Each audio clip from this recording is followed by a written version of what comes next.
السلام عليكم ورحمة الله وبركاته. ازيكم يا حبايبي؟ عاملين ايه؟ صلوا على النبي يا جماعة.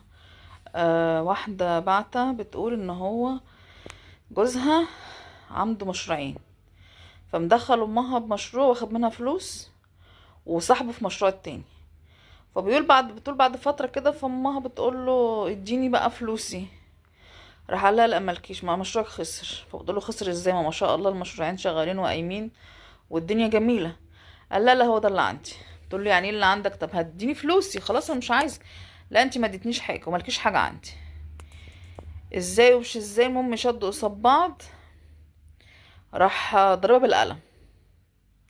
طبعا فبتقول ان هو ايه، قال ايه، زعل يعني. حسيته ان هو زعل، وما لفت طرحتها وراحت ماشيه من غير ما تتكلم. وبعدين راحت ابوه خاله